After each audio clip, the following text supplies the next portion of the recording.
Quand un individu X passe un commentaire déplacé sur la pratique d'un artiste Y, mettons, j'ai juste envie de lui répondre « F*** you ».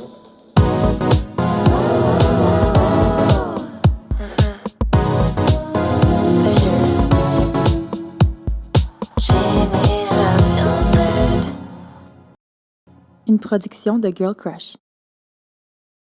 Alors, le podcast d'aujourd'hui est encore une fois présenté par Nouveau Cadre et on a la chance aujourd'hui d'avoir avec nous la fondatrice de l'organisme Nouveau Cadre, Marie-Lou Mucret. Salut! Salut! Alors, je me demandais, vu que tu es là, tant qu'à être là, est-ce que tu pourrais toi-même nous dire c'est quoi Nouveau Cadre? Alors, la mission de Nouveau Cadre est un organisme qui a pour but de faire l'éducation sexuelle en milieu scolaire pour les personnes entre 12 et 21 ans par le biais de l'art. Donc, on mélange l'art et la science.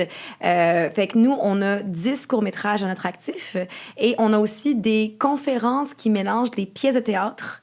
Fait qu'on s'en va dans les écoles secondaires, puis primaires, puis c'est très ludique et holistique. C'est sans tabou. On respecte qu'est-ce que le ministère veut comme éducation, mais on est un nouveau cadre, fait qu'on va encore plus loin.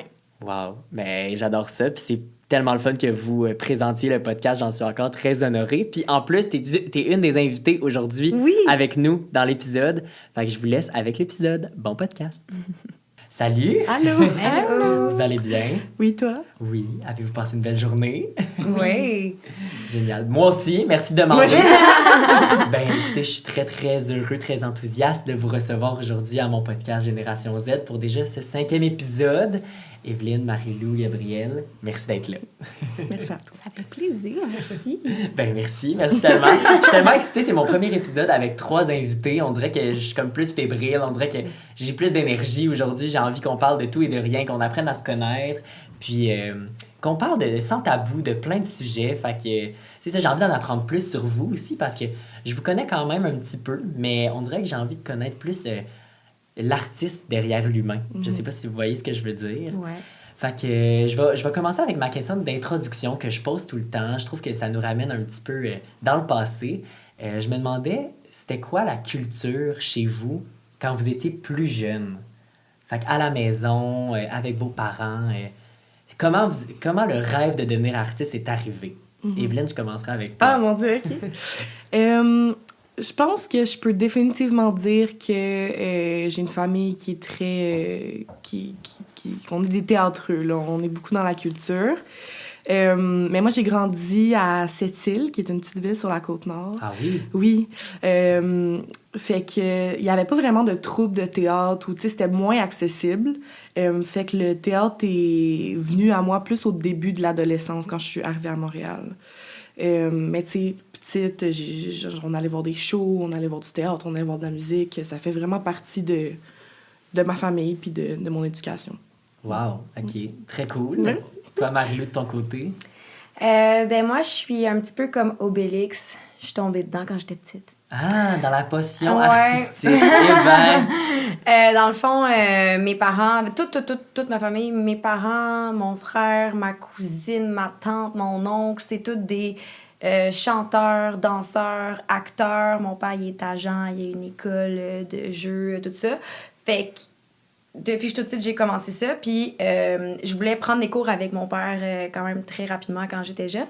Puis il m'avait dit, à 8 ans, à l'âge de raison, tu vas pouvoir commencer, tu sais. À l'âge de raison, c'est intéressant. Fait que ben, c'est comme ça que j'ai commencé. Puis je suis rentrée dans ma première agence à l'âge de 10 ans, là, à l'Agence de l'enfance de l'art, quand j'étais assez bonne pour pouvoir rentrer. Ça m'a pris quelques cours. Puis après, j'ai pu rentrer dedans. Puis j'ai commencé à être une actrice. Puis t'as jamais arrêté depuis. Yes. Très cool, génial, c'est full inspirant. De ton côté, Gab? Ben, moi aussi, je dirais que je suis un peu tombée dedans. Mes 2 parents sont artistes. Mon père est chanteur d'opéra internationalement. All over the world. Puis ma mère était aussi chanteuse, mais elle, maintenant, elle fait des costumes, elle est costumière. Un grand talent, pour vrai. Ouais, ça m'a pris du temps à savoir que je voulais faire ça. En fait, quand j'étais petite, j'ai toujours chanté, j'ai toujours fait des spectacles. Tu sais, on a tous probablement déjà monté des petits shows derrière les rideaux Dans le chez nous. sous-sol, C'est ça, hein? dans le Ah sous-sol. oui, on s'en souvient. Ça, je sais pas combien de milliards de fois j'ai fait ça, mais j'ai toujours plus ou moins travaillé depuis très, très jeune. Je faisais des apparitions dans des spectacles, dans des opéras aussi. J'ai commencé tôt à chanter.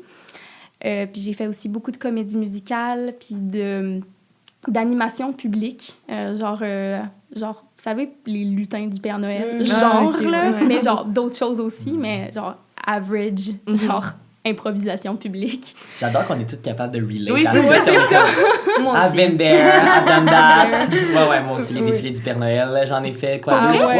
trois? Ouais, deux, Ah, mon trois. Dieu. Mais moi, j'ai un peu une tête de petit lutin. Fait Oui, que, c'est vraiment. Mais t'es un grand lutin. Ouais. Oui, maintenant, je suis un grand lutin, mais à l'époque, j'étais un petit lutin. Le petit lutin Mais malin. je peux complètement relate à Ouais. ce Oh, que mon tu dis. Dieu. là. Moi, j'ai fait pirate, espion. Mais Je m'appelais voyons donc. Pirate Pépette pour les Ah. enfants. Là, pendant 5 ans, j'adorais. Pépette. Ouais. Pépite. Puis je C'est pétais. pirate gentil, ça. Ouais, ouais. Moi, j'ai jamais fait ça. Mais Non? tu sais, je relate parce que, tu sais, je comprends. Mais j'ai jamais. Non. Jamais. T'as assisté, j'imagine. Ouais, c'est mais c'est quoi, encore une fois, j'ai mis de cette île, donc Ouais, non, c'est ça. les ressources ne sont pas les mêmes. Là. Il est jamais trop tard. Non, ben, Non, c'est ça.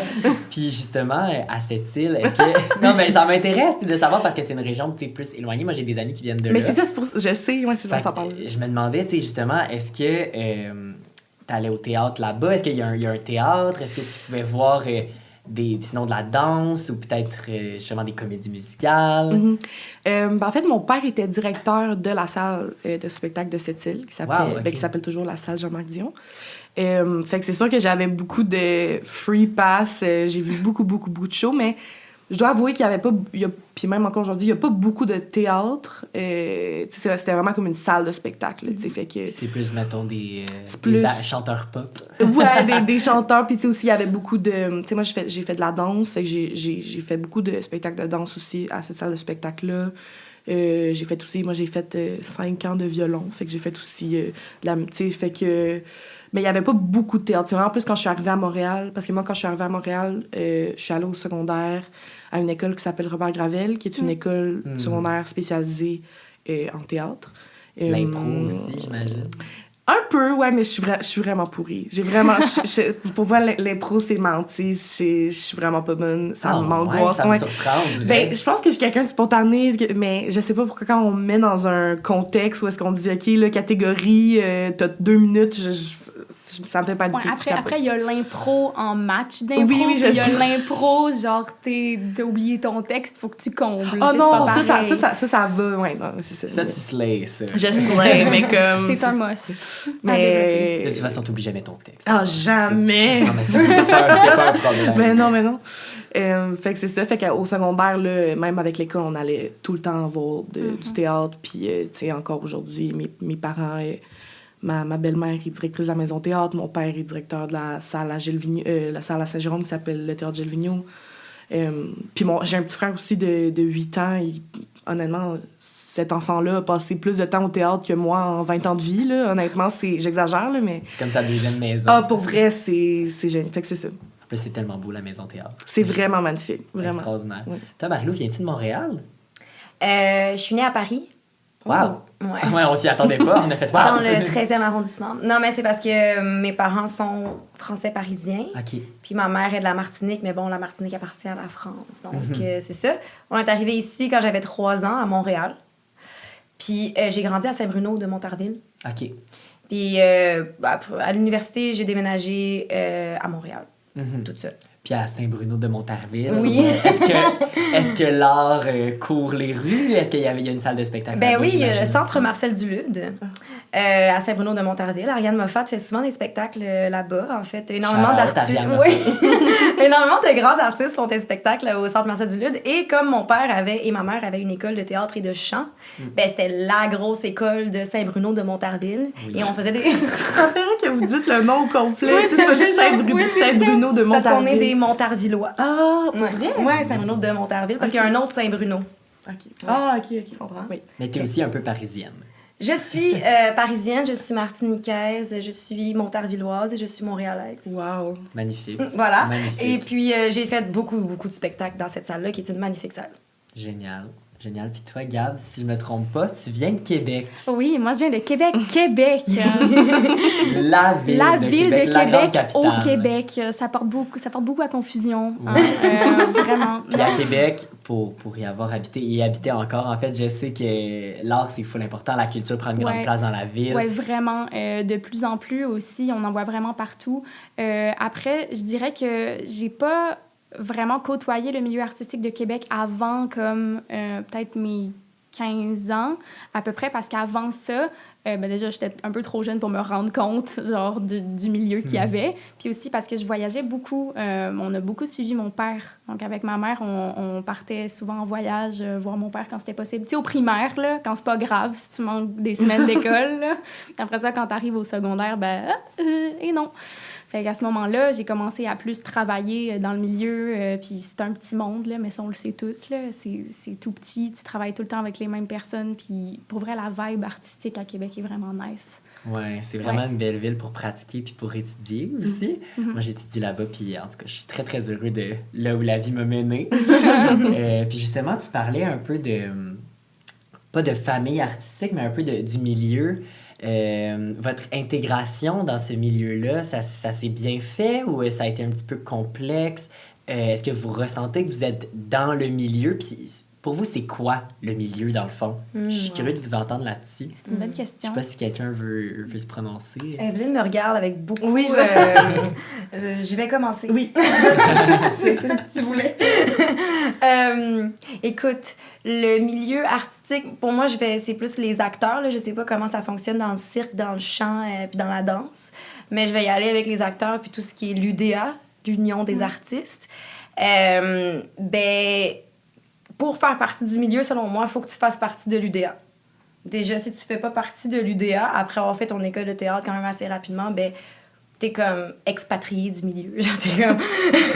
on va dire ça comme ça. Ciao! Ouais, ciao, bye! Par contre, le bottin de l'UDA est immense. Là. Il y a énormément de monde là-dedans qui se sentent aussi expatriés du milieu parce qu'ils n'ont pas beaucoup de gigs. Effectivement. Et ils ne passent pas beaucoup d'auditions. Moi, j'ai la chance d'avoir toujours fait partie du milieu, mais un peu avant la pandémie, j'ai dû prendre une pause. Là. J'ai pris une pause En fait, j'ai pris 2 pauses dans ma vie du milieu. Parce qu'il y a beaucoup de pression de performance. Puis de passer des auditions tout le temps, puis d'avoir plus de non que de oui. Moi, c'est mon expérience, là. Tu te sens rejeté souvent. Puis des fois, j'ai déjà été tête d'affiche de série, puis après, plus de rôle. Puis là, c'est vraiment bizarre parce que les gens dans la rue te reconnaissent, mais on dirait que le milieu veut plus de toi. Ouais. Fait que c'est pas ça que... amène beaucoup de questionnements. Ça amène j'imagine. beaucoup de questionnements. Fait que moi, je me considère pas nécessairement... depuis que j'ai pris ma pause là, de 2 ans, je me considère pas nécessairement dans le milieu. Je considère que je prends ce que j'ai à prendre du milieu, mais je vais plus dans les parties, je vais plus dans les rap parties, je vais plus dans ces affaires-là parce que on dirait que c'est mon expérience, mais comme tout le monde se regarde, tout le monde veut être là, genre. Mais moi, je veux juste faire mes trucs. Ouais, c'est plus être là que être. C'est ça. Ouais. C'est ça. Puis des fois, t'as l'impression que des gens sont tes amis, mais après, ils veulent pas aller chiller avec toi. Fait que je suis comme, je vais pas prendre en compte que t'es mon ami, mais ça va être correct là quand on fait le tournage ensemble, puis c'est chill. Puis je vais prendre qu'est-ce qu'il y a à prendre, mais je vais plus me faire des idées désillusionner. Fait qu'il y a du beau, puis il y a du moins beau, puis maintenant, je prends juste le beau de ce milieu-là. Je veux rebondir là-dessus parce que c'est vrai que dans le milieu... On dit le milieu, tu sais, au fond. Mais c'est vrai que dans le milieu, il y a tellement une histoire d'apparence, puis c'est vraiment hyper en clash avec ce que ça vend, dans le sens que c'est un milieu qui vend de l'authenticité. Puis, tu sais, on te dit, oui, il faut que tu sois toi. C'est qui toi, au fond? Mais en fait, c'est pas 100% vrai, parce que oui, il y a une part d'authenticité qu'il faut que tu aies, mais il y en a toujours qui parlent plus fort que d'autres, puis il y en a toujours qui laissent pas la place, tu sais, à d'autres. Puis, je veux dire, je dirais pas que je comprends pas, parce que, quand t'as le spotlight, tant mieux pour toi, tu sais. Mais moi, j'ai vraiment eu ce choc-là quand j'ai commencé à aller travailler en France. Je dis pas que c'est pire en France, je dis C'est juste clairement que... pire en France. Mais, mais je veux pas dire que c'est pire en France parce que il y a aussi tout un aspect culturel Ça doit qui être vient jouer. différent. C'est différent. C'est pas genre une histoire de comparaison point à point, mais aussi j'étais en âge de comprendre ça puis de le vivre mieux que quand j'étais dans le petit milieu de Québec, encore aux études, en jazz, mi-temps cégep, mi-temps des petites gigs, tu sais, après la pandémie. C'est comme... Là, tu replonges complètement ailleurs. Puis quand je suis arrivée en France, j'arrive avec toute mon innocence. Puis genre, oh my God, c'est incroyable l'expérience que je vais vivre. Puis c'est effectivement incroyable, mais c'est beaucoup. C'est vraiment genre une grosse machine. Puis après, moi, dans Starmania, c'est vraiment une machine. Là. Pour l'avoir vu, je confirme. C'est éblouissant. C'est éblouissant, c'est big, mais c'est aussi beaucoup de pression. Puis... c'est tout, j'allais dire des nobody, là. Désolée, tous ceux qui sont dans Starmania, si vous écoutez ça, c'est pas vrai, là. Vous êtes pas des nobody, mais dans le sens qu'ils ont fait exprès de prendre des gens qui étaient pas déjà des têtes d'affiche. Ça, c'est cool. Fait que c'est cool, sauf que justement, tout le monde a beaucoup approuvé. Beaucoup de gens ont beaucoup approuvé là-dedans. Fait que parfois, tu as un peu l'effet que c'est toujours les mêmes qui parlent ou tu veux vraiment faire partie du truc puis tu te rends compte, en fait, qu'humainement, parfois, ça marche pas. Tu vis beaucoup de... Tu vis une expérience sociale, je dirais, très saccadée. En tout cas, moi, c'est comme ça que je l'ai vécu. Puis je pense que ça fait partie du milieu. C'est pas partout. C'est pas comme ça partout, mais il y a des contrats où c'est très montagne russe quand on parle de social puis de vérité. Oui, j'imagine. Voilà. J'imagine. C'est un peu épeurant, tout ça, quand même. C'est big. Toi, Evelyne, de ton côté, ça s'est passé comment? Ben c'est ça. Moi, j'ai de la misère. Parce que moi, mon parcours est ponctué de beaucoup de chance. Je dis pas que je n'ai aucun talent, puis que j'ai pas travaillé fort, mais j'ai serait mentir. Non, mais en tout cas, dans le sens où j'ai vraiment eu beaucoup de chance dans mon parcours. Moi, j'ai commencé, j'ai fait un gros show de théâtre au Katsu, puis il y a quelqu'un qui m'a repéré, puis après ça, mais mon agence m'a vraiment... s'est lancée dans le vide en me prenant. J'avais aucune expérience, tu sais, je veux dire, j'ai eu vraiment beaucoup de chance, puis mon agence, je les aime d'amour, sont parfaites. Oui, puis c'est beau de la chance aussi. Oui, 100%, mais c'est ça, fait que j'ai de la misère un peu à... Pour moi, je suis juste de reconnaissance et d'amour envers ce milieu qui m'a ouvert les bras et qui m'a pris, qui m'a accepté, parce que pour vrai, comme je vous dis, je partais de loin, et vraiment de loin là, de cette île, donc... et puis j'ai été accueillie, puis... fait que je suis d'accord avec tout ce que vous avez dit, mais moi, être dans ce milieu-là, c'est mon rêve de petite fille, puis je le vis, puis mais c'est un cadeau quand tu commences puis que tu te fais ouvrir les bras comme ça, c'est vraiment le fun. Puis il y a vraiment des bonnes personnes passionnées qui font partie de ce milieu-là. Mais je pense que c'est pas nécessairement sur les plateaux le problème, c'est plus dans les parties après. Absolument. Moi, c'est plus comme ça que je vois ça. Puis c'est quoi, mais... Parce que ça m'intrigue, en fait, c'est quoi vos expériences? Genre, est-ce que vous avez vécu des choses...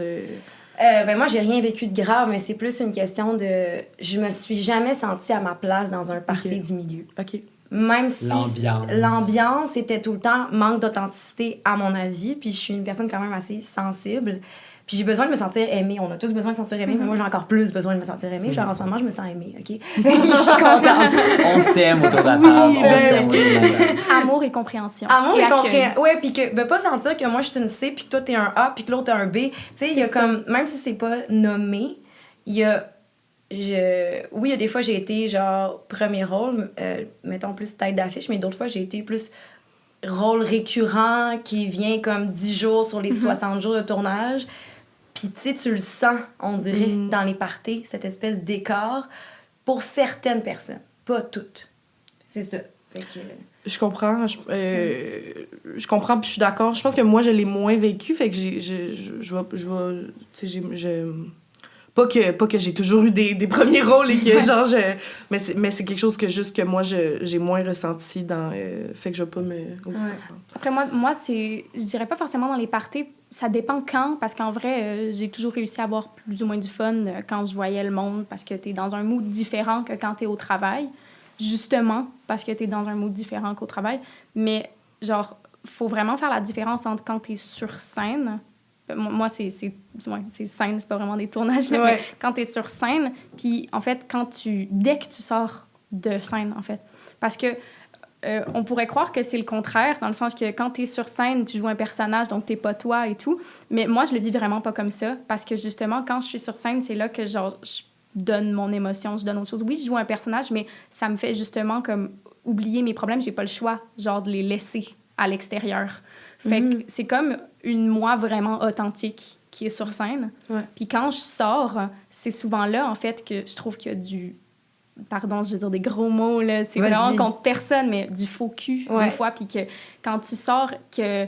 Aussi, il y a beaucoup de pression en backstage. Fait que tu sais, c'est comme toute cette aura-là qui crée...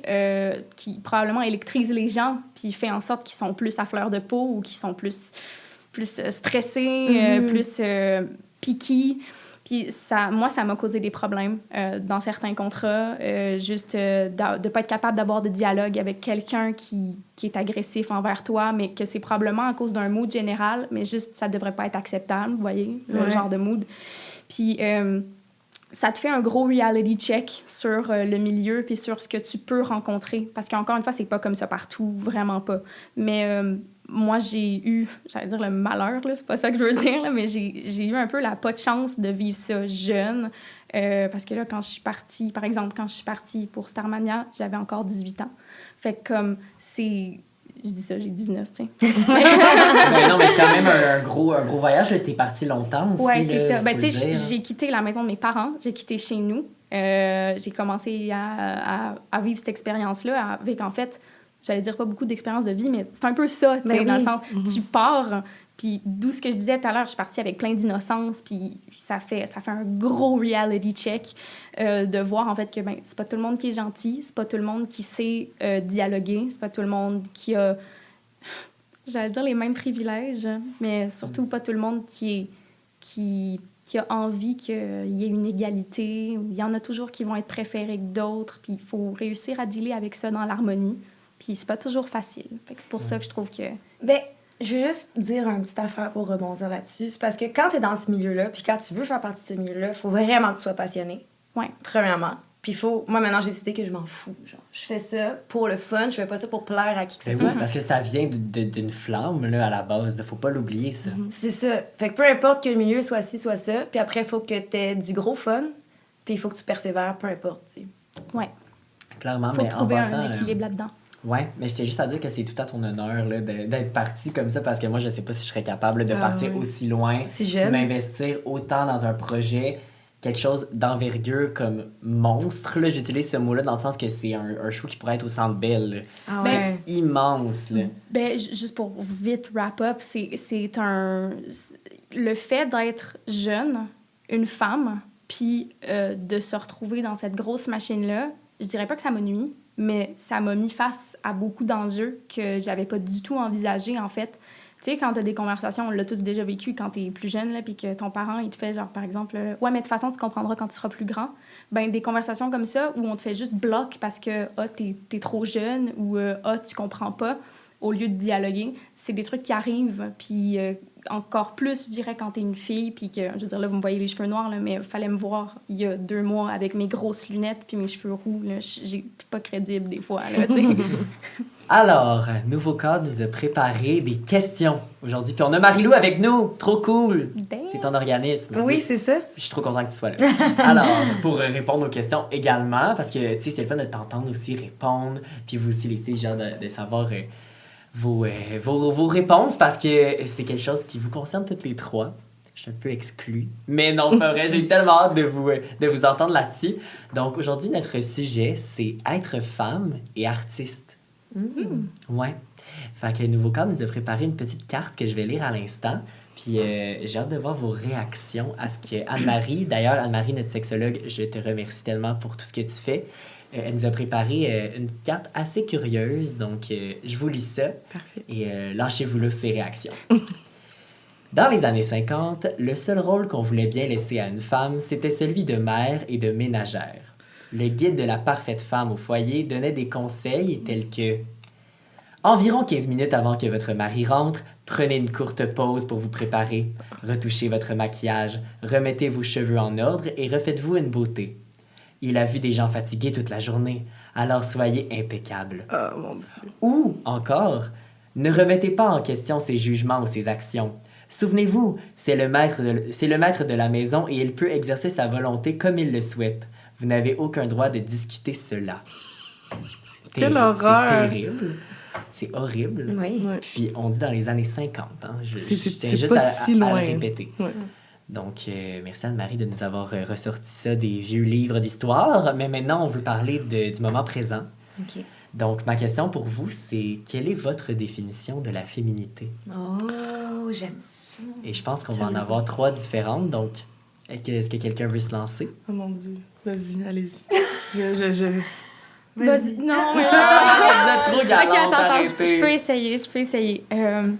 En vrai, en toute transparence, je sais pas trop comment répondre à cette question-là parce que la féminité, c'est tellement propre à chacun, genre dans le sens genre comment tu veux la vivre. Mais justement, Puis j'ai- ta définition à toi. Mais là, j'ai Pas rien de contre. mauvaise réponse. Mais j'ai rien contre les définitions des autres. OK, ben, je vais y aller. Ok, Oui, vas-y. parce que je pense que je sais. Vas-y.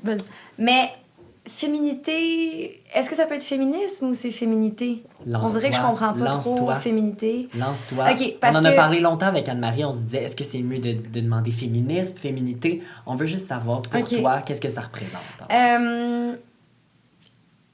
Moi, je suis une femme très indépendante. Puis, j'ai 2 business, fait que je fais mon argent. Je fais plus d'argent que mon chum. C'est ça la vérité. Je regarde comme s'il le regardait. Il ne veut pas regarder ça. Ben, je vais continuer à être une femme entrepreneur. Puis c'est très important, l'ambition pour moi.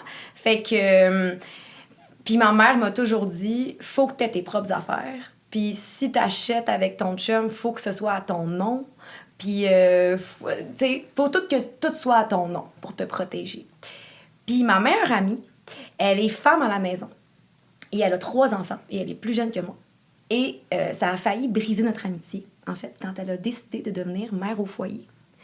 Parce que son homme, je l'apprécie beaucoup, juste qu'il a des idées un peu, pas comme ça, là, mais Disons traditionnel. très traditionnelles. Puis elle, avant, elle était pas dans ces idées traditionnelles-là, puis elle est rentrée là-dedans, puis elle est épanouie là-dedans.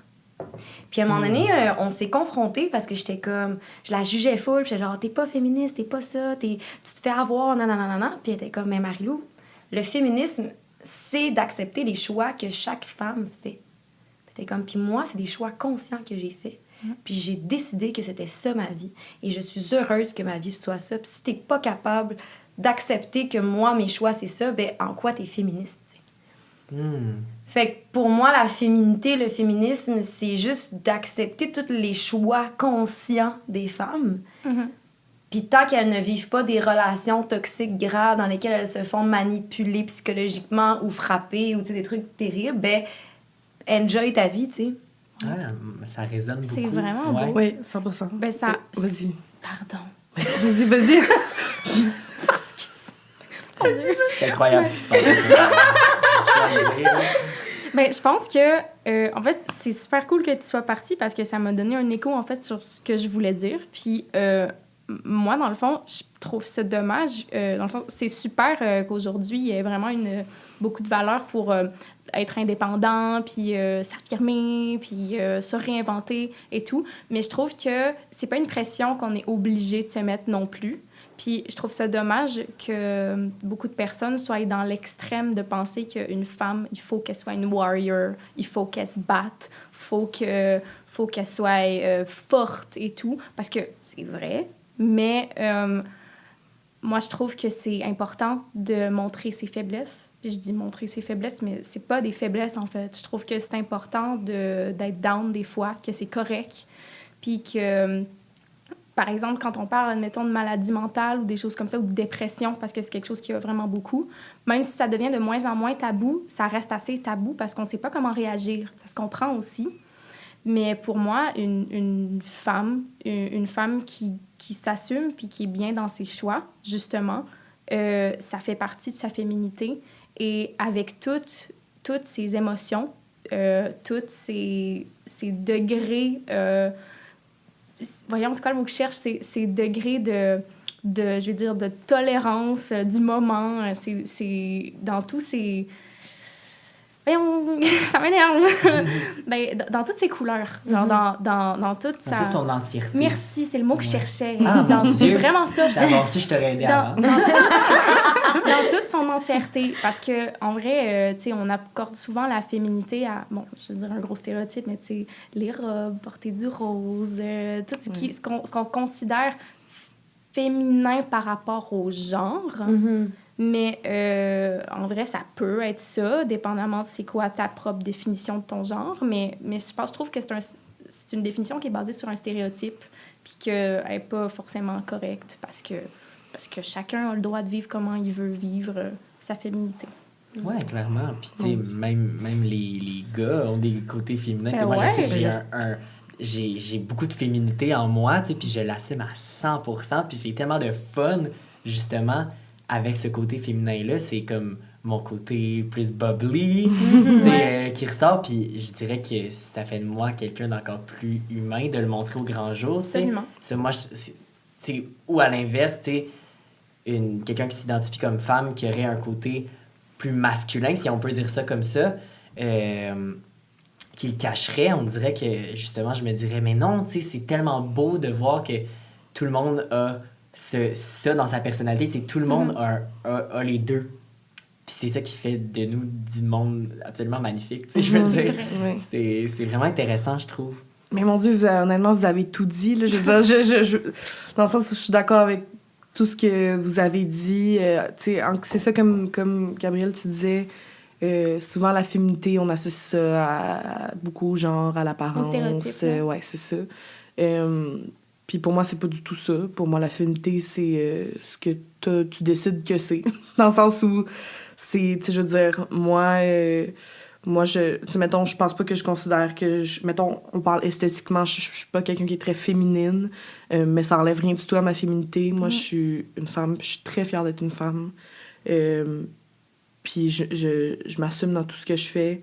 Puis pour moi, c'est ça. C'est juste ça. Puis, mettons, tu sais, être femme puis être fière d'être une femme par rapport à la féminité, il y a des femmes qui choisissent de ne pas avoir d'enfants. Puis il y a des femmes qui ne peuvent pas avoir d'enfants.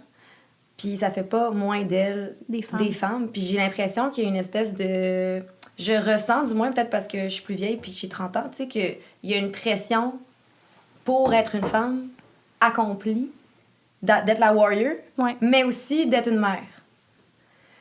Puis je vois ça beaucoup sur les réseaux sociaux. Puis d'être une mère parfaite, en plus.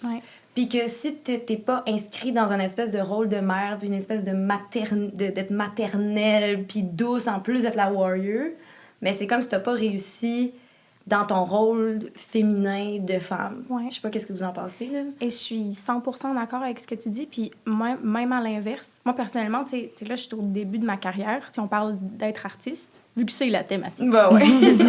Ding, ding. C'est ça. Mais vu que je suis artiste, moi, j'ai aussi dans la vie vraiment envie d'avoir des enfants. C'est dans mes projets, puis je le sais depuis vraiment longtemps.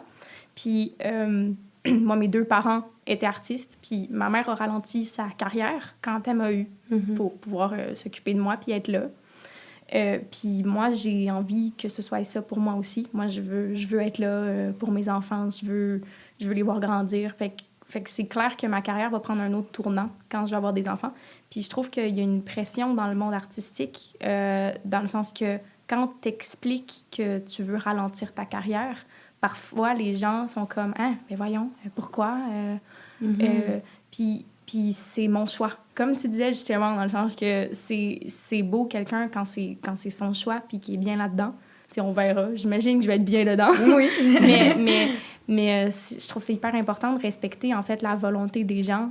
Oui, leur donner des cues, peut-être qu'ils n'ont pas tout pensé à tout, évidemment, mais comme c'est tellement important de juste respecter ce que les gens ont envie. Si ça les rend heureux, dans le fond, le but, c'est d'être heureux, Ouais, puis de ne pas poser la question, je trouve ça intéressant ce que tu dis, la question de se faire demander pourquoi peser sur le break maintenant mais parce que t'en ressens le besoin. Ouais. Tu sais, il y a rien de plus à expliquer, là.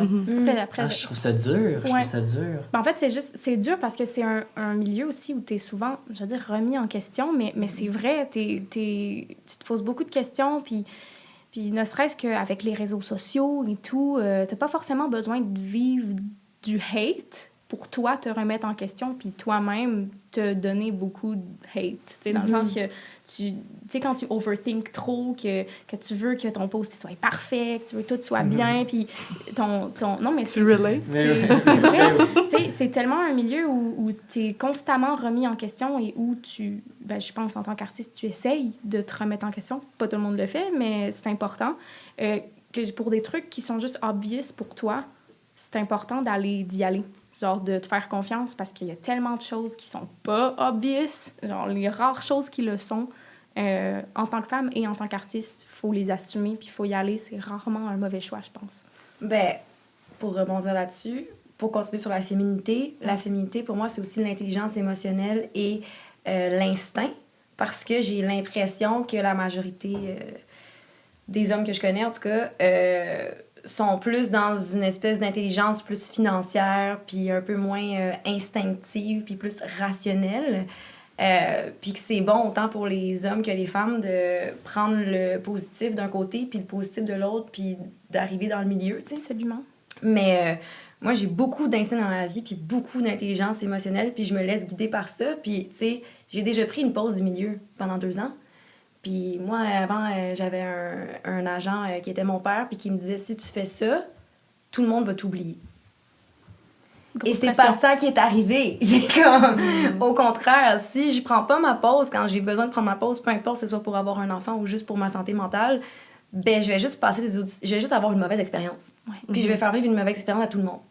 Puis là, je vais me griller moi-même dans le milieu. Plutôt que si je prends un pas de recul, j'écoute mon instinct puis mon intelligence émotionnelle qui me dit ralentis. Puis je suis pas la warrior tout le temps. J'ai le droit d'être vulnérable aussi. Mais la vulnérabilité, pour moi, ça fait partie aussi de l'énergie féminine que les hommes ont aussi. Mais regardez, j'ai sur mes poignets l'énergie masculine, le soleil, et l'énergie féminine, la lune, pour me rappeler tout le temps d'être dans les deux. C'est beau! C'est beau! Ah ben Le oui! petit signe de la femme aussi également en parlant de tatou puis de féminité. Moi, j'ai pas de tatou, mais ça viendra. Moi, j'en ai, mais j'ai pas de symbole féminin. Ben voyons donc! Non, mais ça veut pas dire que je suis pas féminine. Non, mais pour vrai, j'en ai des frissons de tout ce que vous dites. Ça me touche beaucoup. Je sais pas si c'est parce que je suis entourée de femmes au quotidien, mais je suis vraiment très touchée là, de vous entendre parler de tout ça. On peut parler puis, peut-être de sexualité. Je sais pas, j'ai le goût de revenir sur la féminité. Je peux-tu encore 2 minutes? Ouais. Lance-toi, Ok. on a tout le temps du monde. Parce que moi, je suis vraiment une fille. Genre, j'aime ça porter des robes, puis mettre des couleurs, puis me faire des ongles, puis blablabla. Mais je fais souvent des rêves que je suis un gars. Ah ouais? Ouais. Puis... Souvent, comment souvent? Ben, peut-être 4 fois dans l'année. OK. Ce que je trouve souvent, là, depuis 10 ans, je fais des rêves que je suis un gars. À Ben chaque, oui, comme à chaque moi, ça m'est jamais solstice, c'est arrivé. écrit. C'est ça. Et c'est souvent des rêves, puis là, ça va être sans tabou, la gang, je suis désolée, là, ça va être un peu intense, mais c'est souvent des rêves sexuels que j'ai un pénis. Je peux dire ce mot-là. J'ai un pénis. Là. Et j'aime avoir un pénis. Et je profite de mon pénis dans mon rêve, avec moi-même. Donc, je me masturbe en tant que c'est gars fascinant. et je jouis en tant que gars. Wow. Mais quand je me réveille, je suis contente d'être une fille, mais j'étais vraiment contente d'être un gars dans mon rêve. Voilà, je vais juste dire ça. Mais c'est une belle anecdote. Wow, En fait, c'est une anecdote surprenante. Mais non, mais c'est correct de rêver d'être un gars. C'est bien. Merci. Je pense que c'est correct de rêver d'être une fille. Ah oui, aussi. oui, Et c'est correct de rêver de n'importe quoi. D'être une personne non-binaire. Vous avez le Exactement. droit de rêver ce que vous voulez. Puis ça fait pas de moi une personne non-binaire ou une personne non-genrée ou quoi que ce soit. Je suis toujours dans mon genre de fille, mais des fois, j'étais un gars dans mon rêve. Mais les rêves, c'est fascinant. Ouais. C'est tellement fun, les rêves. Ouais. Il y a tellement de choses qui se Le passent jour dans nos rêves. où oui. ils ont inventé une machine pour qu'on puisse revoir nos rêves, genre, puis essayer de les décoder. Ça va peut-être être Le problématique. rêve. Je pense Imagine que je vous montrais que... celui-là. Ils vont mettre, Je ils sais vont pas mettre si un je veux voir password. le Non, jour. je sais pas. Mais mais moi, OK. Après, je pense que dans un cycle de femmes, mais dans un cycle de vie de n'importe qui, tu passes par beaucoup de phases puis beaucoup d'étapes. Mais là, en ce moment, je suis dans une étape dans ma vie où je me suis refroidie sur beaucoup de choses. Puis aussi, bon, je ne vais pas associer ça à ça, mais dans mon couple, mon chum me dit souvent qu'on dirait que c'est moi le gars du couple. Parce que parfois, je vais être un peu plus... je vais avoir un peu plus tendance à m'écarter, admettons, qui arrive pour me faire un câlin. Ou, pas genre distante, mais comme... Tu respectes tes limites. J'ai des moments... Non, mais j'ai des moments, genre, très rationnel ou genre bon OK là c'est le temps d'aller faire ça, on va faire ça, tu sais. Puis mon chum est très très émotif, il a une grande intelligence émotionnelle, puis on partage ça ensemble, puis c'est vraiment le fun. Mais il y a des moments où tu sais quand je suis un peu sèche là, puis je suis comme voilà, ce qu'on qualifierait de plus masculin, entre guillemets. Puis c'est la première fois de ma vie qu'on me disait ça. Puis j'étais genre, damn.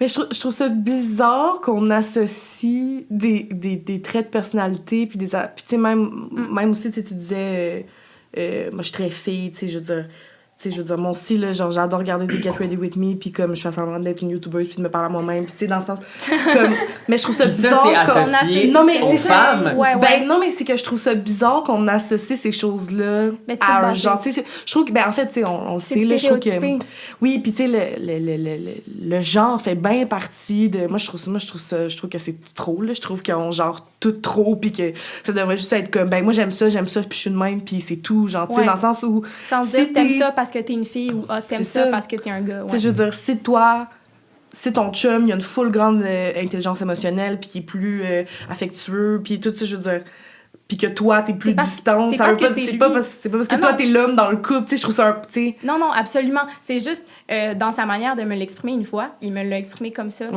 c'était juste pour rebondir, tu sais, sur le fait, dans le sens que... C'était curieux, c'est ça. Ben, ça m'a fait genre, ouais... OK. Ouais. Puis, ben, je comprenais ce qu'il voulait dire, tu sais, on n'allait pas se lancer dans un débat, là, tu sais. Mais je suis complètement d'accord avec ce que tu dis. Ben, comme je disais tout à l'heure, je vois pas pourquoi, en fait, la féminité se serait associée, genre, forcément...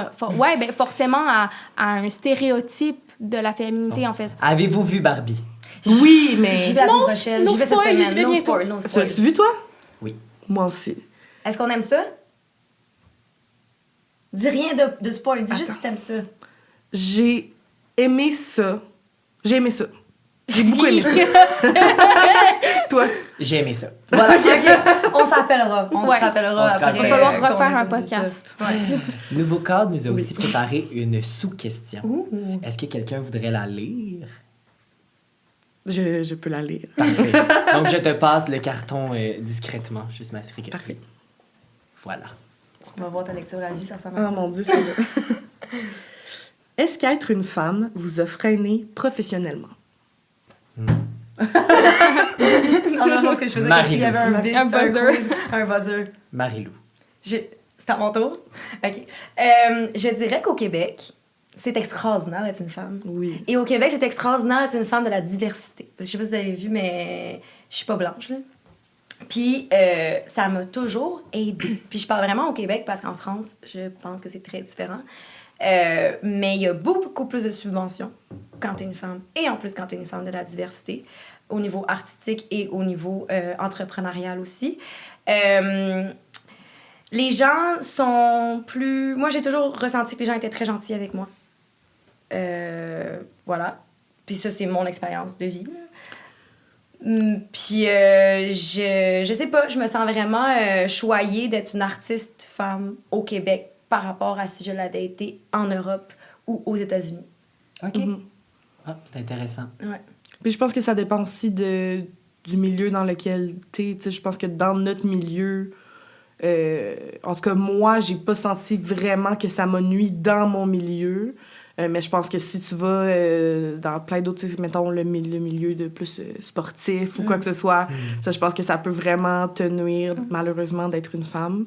Mais moi, j'avoue que je l'ai pas vraiment ressenti. Puis au contraire, je pense que c'est ma force. Wow! Non, mais ça, on dirait que ça fait du bien à entendre. Parce que c'est beau. Des fois, moi, je suis encore en plein dedans. Là. Je veux dire, je suis dans une école de théâtre. Puis moi, je ressens beaucoup de misogynie autour de mes collègues de classe.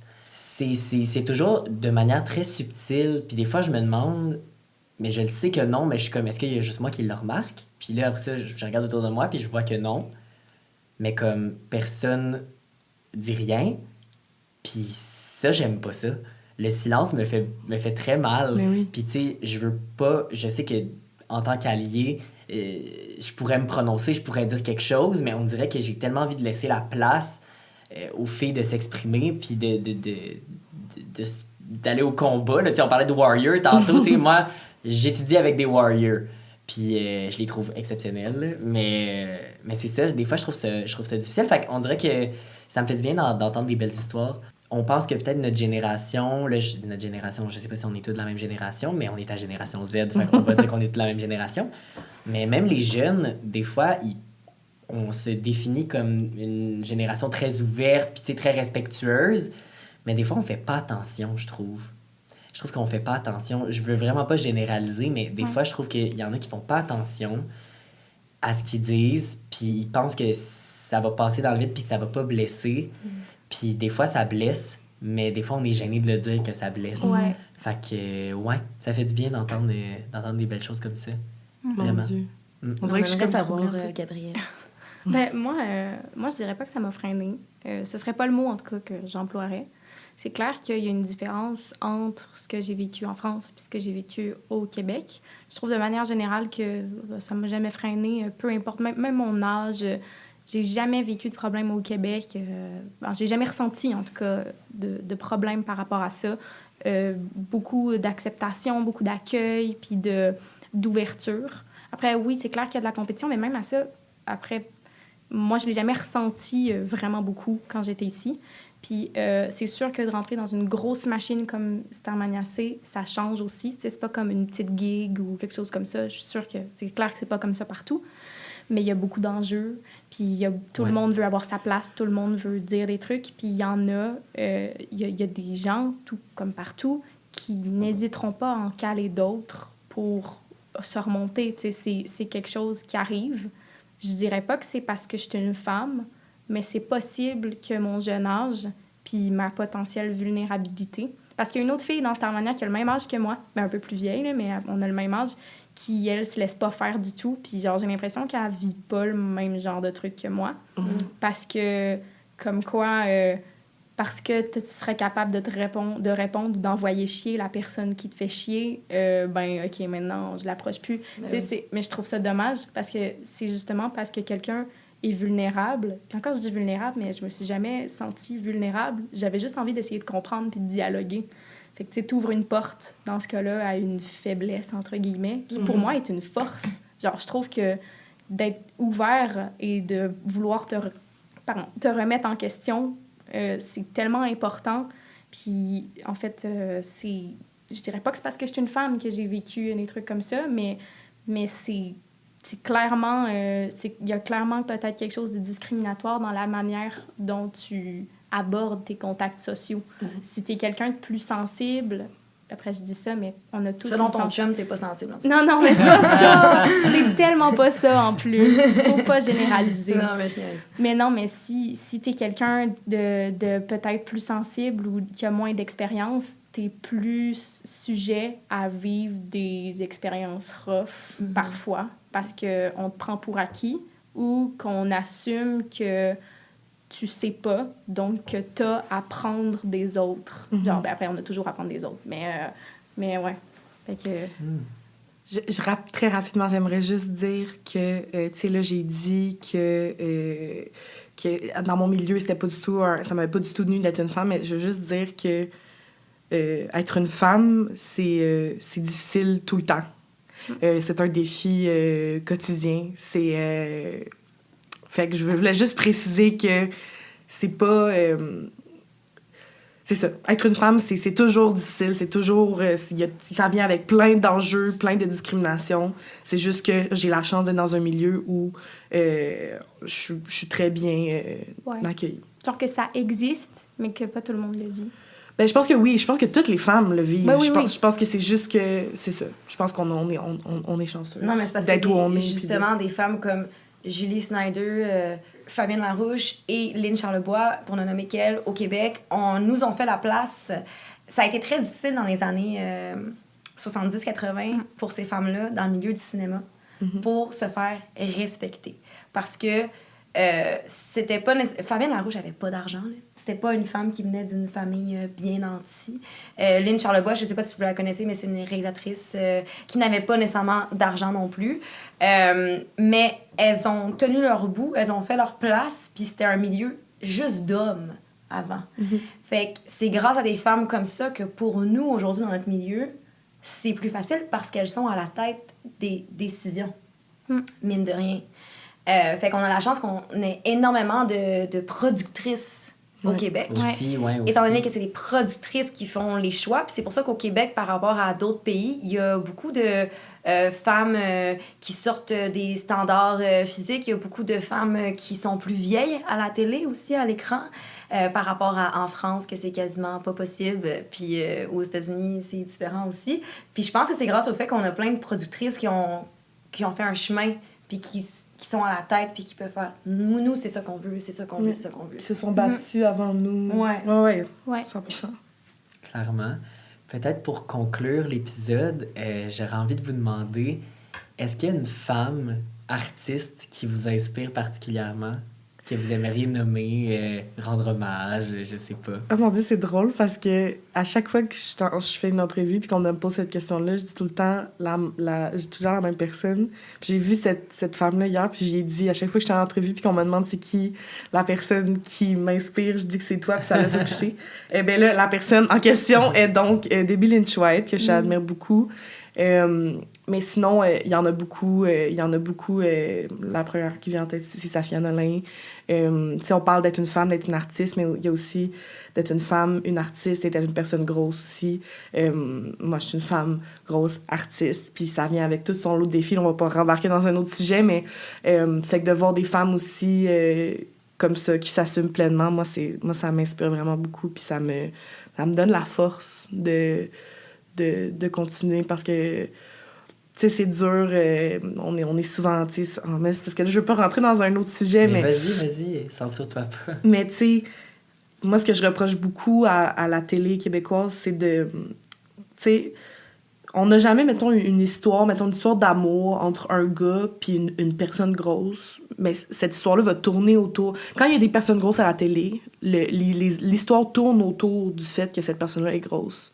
Puis je suis tannée de voir ça. J'aimerais ça que on soit des femmes grosses, qu'on existe, puis qu'il n'y ait pas de problème avec ça, que ce soit juste comme ça, je sais pas où je m'en allais avec ça, mais... Si je peux compléter, allez écouter la série Les Bombes oui. sur Série Plus. Vraiment excellent. Non, okay. non, I wish, mais non. Mais c'est une super série. Mais juste une petite parenthèse, dans Pam, ouais, elle tombe un peu amoureuse de toi, la fille. Oui, puis ça n'a pas rapport avec rien.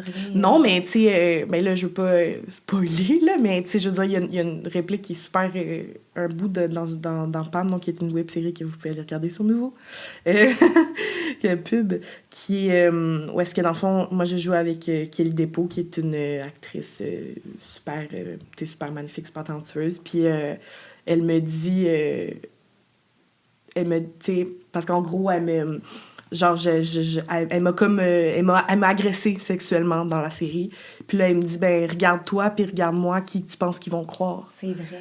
Tu sais, en mode, genre, regarde, moi, je suis belle, je suis mince, je suis et toi, fait que, tu sais, on le retrouve toujours un peu partout, là, tu sais. C'est vrai, moi, en tout cas, cette réplique-là, elle m'a beaucoup rentrée dedans, là. On a pris le temps d'en parler puis tout avec tout le monde parce que... Puis ça faisait référence aussi beaucoup avec Safia Nolin puis Marie-Pierre Morin. Toute cette affaire-là de... Tu sais, Marie-Pierre qui est super... tout le monde l'admire, tout le monde est artistique. Puis Safia, à chaque fois qu'elle parle de quoi que ce soit, elle se fait lancer des roches puis par tout le monde. Fait que, voilà. De votre côté, vous, les filles? Si tu veux y aller, vas-y. Moi, cette personne est décédée et elle n'est pas québécoise. C'est Frida Kahlo. Mais j'ai lu tous les livres qu'on peut lire sur Frida Kahlo, puis j'ai bien sûr regardé le film. Puis comme avant de rentrer sur scène, souvent, je demande à l'âme de Frida Kahlo de comme m'imprégner de son art. Genre, je sais pas, elle était pas actrice, mais quand même. C'est une grande artiste qui a vécu des choses très difficiles puis qui vit... une relation d'amour passionnelle dans laquelle je me retrouve beaucoup. Là. Puis j'aime la liberté qu'elle avait dans sa tête. Puis au-delà de la... Parce qu'elle est prise dans son corps, qui est très malade. Puis moi, j'ai la maladie de Crohn. Puis souvent, mon corps m'empêche de faire ce que je veux. Fait que j'ai pas le choix d'être très libre dans ma tête aussi. Bref, j'adore Frida Kahlo aussi. Wow. C'est ma muse. As-tu vu les expositions? Oui, je suis allée au musée Mexique. aussi? Ah, au Mexique aussi? Oui, je suis allée à Mexico, Wow. puis je suis rentrée dans sa maison. Ok. C'est fun. Oui, oui, j'aime vraiment Frida Kahlo. Ouais, c'est ça. Ben, c'est des belles expériences. Ouais. C'est vraiment beau de voir ça. De ton côté, Gab? Moi, j'ai envie de dire, c'est que ça sent cheesy, là, mais moi, j'ai envie de dire ma maman. Parce que quand on pense à est-ce qu'il y a un artiste qui vous parle particulièrement et tout, on pense souvent à un acteur ou une chanteuse, quelque chose comme ça. Mais moi, ma maman, elle a certes été chanteuse, mais c'est une costumière, comme je l'ai déjà dit, puis c'est de l'art. C'est tellement beau. Puis c'est tellement un art oublié, je trouve, dans le sens quand on parle du milieu artistique, on pense à la musique, on pense à la scène, mais on pense pas à qui est derrière la scène, qui fait les costumes, on pense Le pas travail le plus acharné, on pense souvent. on pense pas aux habilleuses, on pense pas aux techniciens, on y pense un peu, mais pas vraiment, tu sais, c'est pas eux qui ressortent. Alors que moi, personnellement aussi, d'expérience, travailler avec ces gens-là, c'est dans les plus belles rencontres que j'ai fait, genre, dans le milieu. Ceux qui sont en arrière, qui sont là pour te relever quand tu es en train de brailler, genre que tu n'as pas le goût de monter ou qu'il se passe quelque chose dans ta vie. Fait que ma maman, qui m'a beaucoup poussée dans le cul pour que tout ce qui m'arrive, mais ma maman qui est une artiste encore aujourd'hui, même si elle n'est plus sur une scène. Puis j'espère un jour... Je pense que je vais toujours rester artiste, mais quand ma carrière va ralentir, si elle ralentit, je vais toujours être artiste, comme ma mère l'est toujours présentement. Non. Wow. C'est beau à J'aimais ça. entendre. Oui, on aime ça, en parler de nos mamans, on Ouais. peut en parler pendant des heures. Ben, merci de vous être confiés à moi aujourd'hui. Pour ma part, c'est vous trois. Non. Non, mais c'est vrai. Pour vrai, c'est pas une coïncidence que je vous ai invités les trois dans le même épisode. C'est que j'avais vraiment envie qu'on prenne ce moment-là. C'est sûr que tourner un podcast comme ça, c'est comme un prétexte. Ouais. Mais j'avais envie de jaser avec vous aujourd'hui. Fait que je vous remercie de vous être ouverte comme ça. Puis merci d'avoir été là. Salut!